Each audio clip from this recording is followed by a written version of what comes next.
Hello,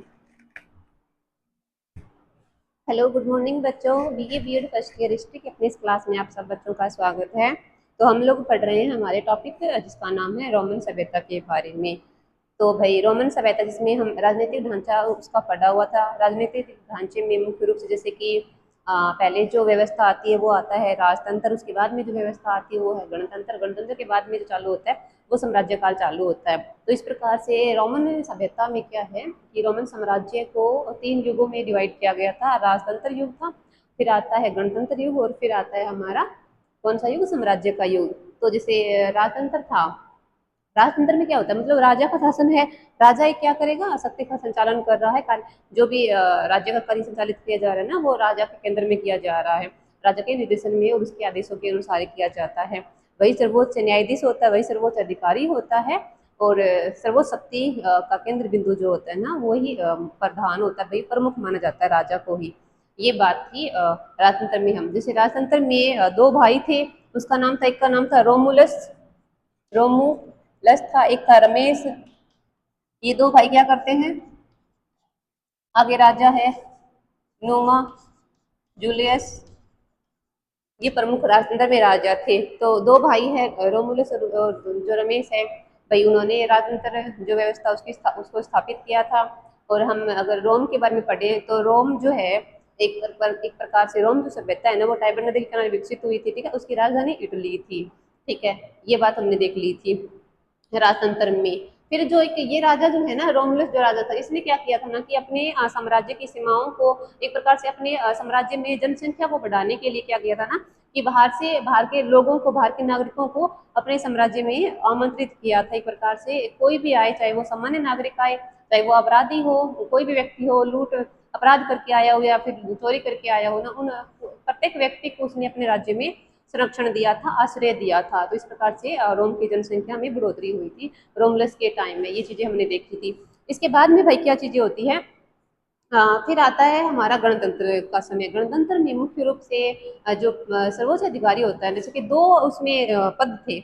एक होता council का पद होता है और एक होता हमारे मजिस्ट्रेट का पद। तो इन दोनों पदों की जो नियुक्ति की जाती है ना वो सीनेट के द्वारा की जाती है, ठीक है। और जैसे कि हम प्रांतीय शासन व्यवस्था को देखते हैं ना तो वहाँ पे वैसे समाज, रोमन कालीन जो समाज था ना उसको 2 भागों में बांटा गया। जैसे में पहला था, एक तो कुलीन वर्ग था, ठीक है। तो उसको बोला गया था पेट्रिशियन, और जो आम लोगों की सभा होती थी ना उसको बोला गया था फ्लेम्बियन।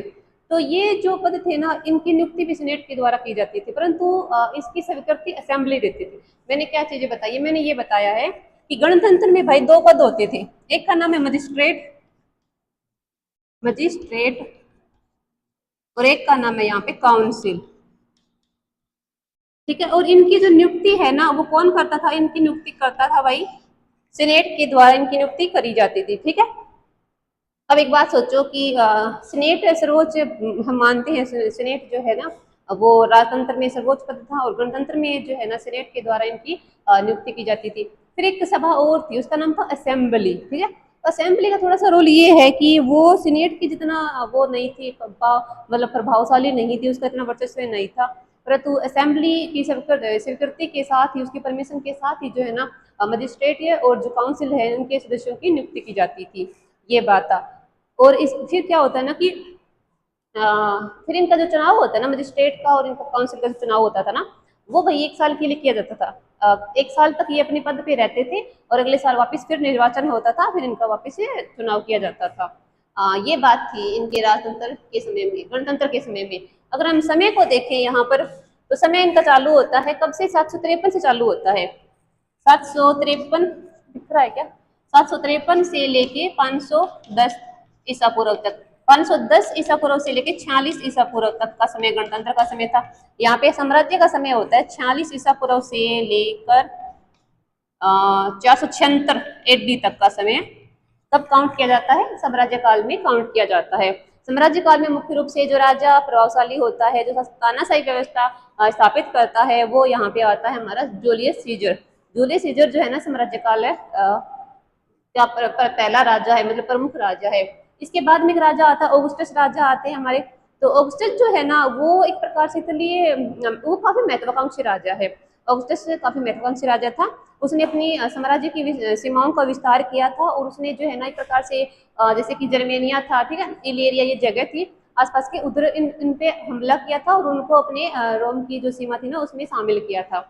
और भाई इन्होंने अपनी विस्तारवादी नीति और साम्राज्यवादी नीति को बढ़ाते हुए जो नदियां थी ना, जिसमें से डैन्यूब नदी थी, ठीक है, डैन्यूब नदी, उनको अपने साम्राज्य की सीमाएं मान लिया था। किसने माना था? ऑगस्टस ने माना था। ये बात हो गई। इसके बाद में एक राजा नीरो नाम का एक राजा हुआ था। तो भाई नीरो का जो शासन काल था ना वो थोड़ा शांतिपूर्ण शासन काल रहा था। बाद में हालांकि उस कुछ घटना ऐसी घटित होती है कि वो सुसाइड करने की कोशिश करता है, मतलब ऐसा कुछ उनका पर्सनल रीजन रहा होता है। तो ये आता है साम्राज्य काल के प्रमुख राजाओं की चीजें। फिर हम देखते हैं सामाजिक जीवन को, रोमन सभ्यता का सामाजिक ढांचा। सामाजिक व्यवस्था,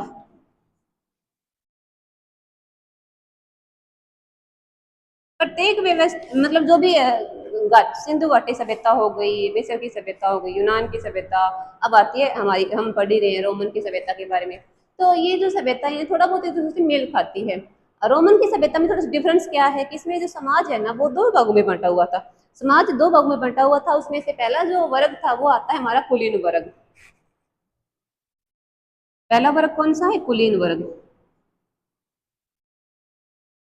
दूसरा वर्ग था सामान्य जनों का, कुलीन वर्ग। फिर आम आम वर्ग, सामान्य नागरिकों का वर्ग या आम वर्ग। इसको कहा गया पेट्रिशियन, पेट्रिशियन। इसको कहा गया फ्लेम्बियन। ये बात हो गई।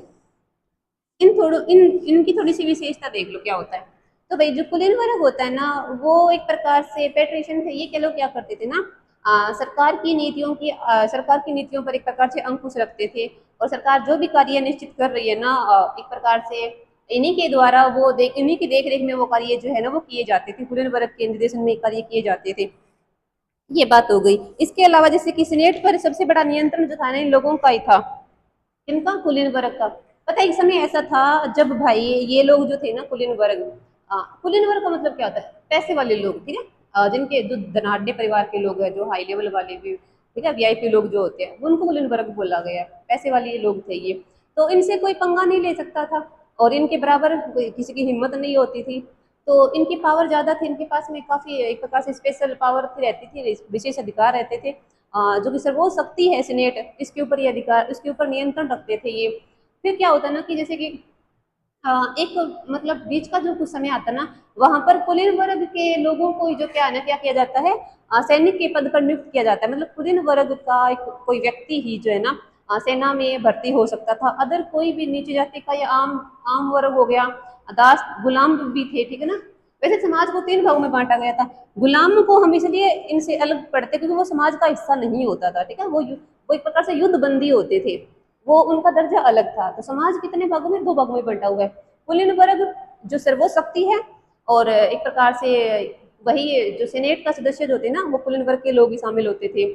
और कुलीन वर्ग जो है एक प्रकार से फिर इनके सदस्य सेना में भर्ती हो सकते। हालांकि कालांतर में क्या होता है ना कि प्रत्येक जाति का व्यक्ति ही सेना में भर्ती किया जाने लग गया था क्योंकि जरूरत ऐसी हो गई थी। ये बात हो गई। फिर आम वर्ग में हम क्या देखते हैं? आम वर्ग मतलब सामान्य नागरिक। सामान्य नागरिक मतलब जैसे कि रोम रोम सभ्यता में कौन कौन से जैसे कृषक वगैरह आ गए, ठीक है, जो खेती वगैरह करते थे। श्रमिक हो गए जो मजदूरी करके जो है ना अपना एक प्रकार से श्रम का अपने हाथों का काम करके क्या करते थे, अपना जीवन निर्वाह करते थे। तो कौन है? किसान हो गए, श्रमिक हो गए, मजदूर हो गए, या फिर शिल्पकार, बढ़ईकार, कारीगर, जो भी एक प्रकार से लघु उद्योग में जुड़े हुए लोग, अपने घरेलू परिवार से जुड़े हुए लोग, कृषि कार्य करने वाले उद्योग धंधों, ये जो लोग थे ना जो जमीन से जुड़े हुए लोग थे, वो कौन थे? वो आम लोग थे, आम वर्ग में आते थे। उनको फ्लेबियन कहा गया था। ये बात हो गई। तीसरा जो इनका आता है, 3 नंबर पे हम लिखते हैं गुलामों को। गुलाम या उनको बोल दो आप दास। तो इनकी स्थिति थोड़ी सी इस प्रकार से थी, जैसे कि जो हाई लेवल के लोग होते ना, कुलीन वर्ग के लोग थे, तो ये लोग वहां पर जो है ना अपना इनका व्यवसाय कहाँ था? इनका काम क्या था? सेवा करना था। किनकी? वीआईपी लोगों की सेवा करना, कुलीन वर्ग के लोगों की सेवा करना क्या था? इनका काम था, दासों का। और दूसरी बात ये कि दास तो थे ना, महिलाएं भी होती थी, पुरुष भी होते थे, ठीक है। और ये थे युद्ध बंदी होते थे। कोई अगर कोई राजा है युद्ध जीत के आए तो उसके साथ में दास भी पराजित राजा से लेके आता था वो। तो युद्ध बंदी होते थे, कोई विशेष पावर इनको नहीं दी जाती थी। और अगर अपराध की बात आ जाए, अगर ये इनको न्याय मिलने की बात आ जाए, तो किसी प्रकार का इनको न्याय जो है ना राजा से उपेक्षित नहीं होता था। इनकी इनकी बातें भी जो है ना नेग्लेक्ट कर दी जाती थी, इनकी बातों को भी प्रायोरिटी जो है ना वो नहीं दी जाती थी। तो ये थे दासों की स्थिति जो है ना बहुत ही निम्न मानी गई थी। थोड़ा सा अगर हम रोमन लोगों को विशेष अधिकार की बात करें, तो नागरिकता की बात करते हैं। एक नागरिकता जो है ना, क्योंकि इनको कोई अधिकार प्राप्त नहीं है, ठीक है। इनको कोई भी मतलब एक प्रकार से आज़ादी नहीं दी गई है, अपने जीवन से जुड़ी हुई कोई भी इनको मतलब फैसला लेने का अधिकार नहीं है। इनको नागरिकता भी नहीं दी जाती थी रोमन सभ्यता के इन दासों को, क्योंकि ये एक बार से वही बात है कि आज हमारा राजा है किसी विदेश की शक्ति से जीत के आया है, तो उनके दासों को हम ले आए। कल को हमारे हम पे कोई आक्रमण कर दे और हमें जो जीत लेगा, तो हमारे दास जो है ना कहीं और चले जाएंगे। तो इनको जो है ना एक देश की नागरिकता नहीं मिलती थी, इनको कोई अधिकार ना मिलना, कोई वो तो नहीं मिलता है, लेकिन नागरिकता भी जो है ना इन लोगों को नहीं मिलती थी। तो ये बात आ गई।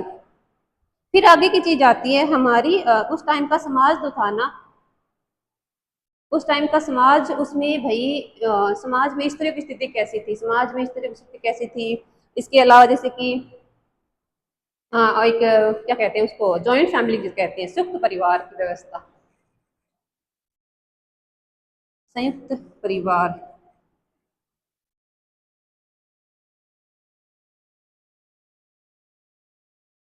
संयुक्त परिवार वो एक हो गया, एक हो गया हमारा क्या कहते हैं महिलाओं की स्थिति कैसी थी उस तत्कालीन समाज में।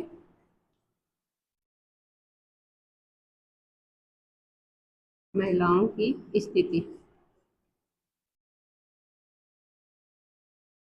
एक हम लिख सकते हैं यहाँ पर जैसे कि समाज में लोग किस प्रकार के वस्त्र आभूषण पहनते थे, वो उनके मनोरंजन के साधन क्या थे, मनोरंजन के साधन।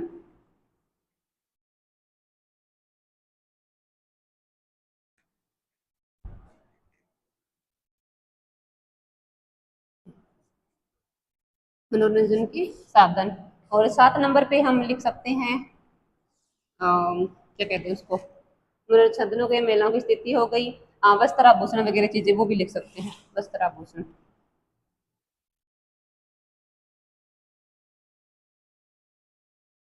ठीक है, ये था तत्कालीन सामाजिक व्यवस्था, जिसमें कुलीन वर्ग क्या है, सर्वश्रेष्ठ है, उत्तम जाति है, उच्चतम जो है ना वर्ग है वो, और उसको सब विशेष अधिकार सारे प्राप्त हैं। इसको पेट्रिशियन कहा गया है रोमन सभ्यता में। फिर है हमारा आम वर्ग। आम वर्ग जो कि सामान्य नागरिकों की एक सभा है।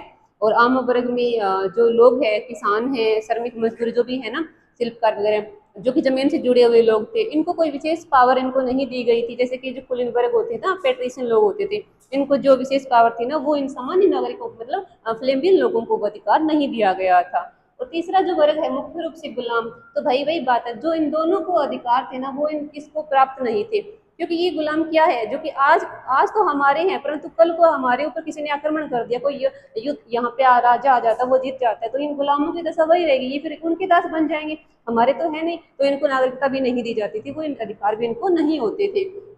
ये हो गया। और फिर आता है हमारा जॉइंट संयुक्त परिवार व्यवस्था क्या होती है। संयुक्त परिवार व्यवस्था में क्या होता है कि सभी भाई बंधु साथ में रहते हैं। परिवार का मुखिया, उसको गृहपति बोल दो, परिवार का मुखिया बोल दो, वो कौन है, वो पिता भी हो सकता है, वो घर का बड़ा बेटा भी हो सकता था। और जो फैसले लेने का अधिकार यहाँ पर जो है ना पुरुष को ही है, कि पितृसत्तात्मक व्यवस्था है ये रोमन सभ्यता। और उसी को वो पावर दी गई थी, मतलब पुरुष को ही वो पावर थी डिसीजन मेकिंग की। हाँ, फैसले लेने का जो अधिकार था ना वो पुरुष को ही था। ये बात हो गई। महिलाओं की स्थिति का हम थोड़ा सा इस प्रकार से अंदाजा लगा सकते हैं कि महिलाओं की स्थिति इतनी ज्यादा घटिया भी मतलब खराब भी नहीं थी और ज्यादा अच्छी भी नहीं थी, बीच बीच की स्थिति थी। तत्कालीन समाज की जो महिलाएं थी ना वो पढ़ी लिखी भी थी, और वो सिर्फ कुलीन वर्ग की जो महिलाएं थी ना उन्हीं को वो अधिकार था पढ़ने लिखने का। फिर दूसरी बात की जो महिलाएं हैं पर्दा प्रथा प्रथा थी, पर्दा प्रथा की जो व्यवस्था थी ना वो केवल कुलीन वर्ग की महिलाओं के अंदर, मतलब ऊंची ऊंची जाति की जो महिलाएं थी ना वही पर्दा करती थी। निम्न ये आम लोग थे ना, इनकी महिलाएं पर्दा नहीं करती थी। ये बात हो गई। फिर ये इतना कुछ आता है सामाजिक व्यवस्था में। फिर आगे की चीजें जो क्या आती है ना कि रोमन सभ्यता जो मुख्य रूप से कहाँ विकसित हुई है, यूरोप के दक्षिणी जो भाग है ना वहाँ पे विकसित हुई है। और यूरोप महाद्वीप जो कि एक प्रकार से आप बोल दो राजनीतिक व्यवस्था में, प्रशासनिक व्यवस्था में, सामाजिक, आर्थिक, राजनीतिक, वित्तीय हर व्यवस्था में उच्चतम जो महाद्वीप है, और प्रौद्योगिकी के मामले में, आविष्कार के मामले में हर तरह से संपन्न है वो यूरोप महाद्वीप। उसका दक्षिणी जो हिस्सा है ना, जो जहाँ के जैसे 3 रेखाएं होती है, एक तो होती है कर्क रेखा, एक होती है भूमध्य रेखा, एक होती है हमारी मकर रेखा। तो बीच वाली जो रेखा है भूमध्य रेखा, और उसके थोड़ा सा ऊपर पड़ता है हमारा कौन, रोम पड़ता है देश। रोम एक प्रकार से पता है इस आकार का है वो, थोड़ा सा कुत्ते की जो पूंछ होती है ना, इस आकार का है हमारा रोम। रोम भी काफी विकसित था। तो हमने रोमन सभ्यता को मुख्य रूप से कल की और आज की क्लास में देखा था। और जो चीजें इस टॉपिक की रह गई है ना, वो कौन सी चीजें रह गई है, आर्थिक ढांचा रह गया, इनका अर्थव्यवस्था व्यवस्था रह गया। फिर इसके जो युग वगैरह थे ना, हमने 3 युगों के बारे में देखा था, परंतु हमने मुख्य मुख्य राजाओं की चीजें रह चुकी है। कुछ इसका जो इम्पोर्टेंट चीजें है ना, रोमन सभ्यता की मुख्य विशेषताएं हमने सामाजिक व्यवस्था में देख ली, ठीक है, राजनीतिक व्यवस्था में भी थोड़ा चीज देख ली, आर्थिक व्यवस्था और धार्मिक व्यवस्था जो है ना, वो इस टॉपिक की चीजें रह गई है। वो चीजें हम कल की क्लास में देखेंगे। ये बात है बच्चों, चलो ठीक है, थैंक यू सो मच। बाकी की चीजें हम कल पढ़ेंगे।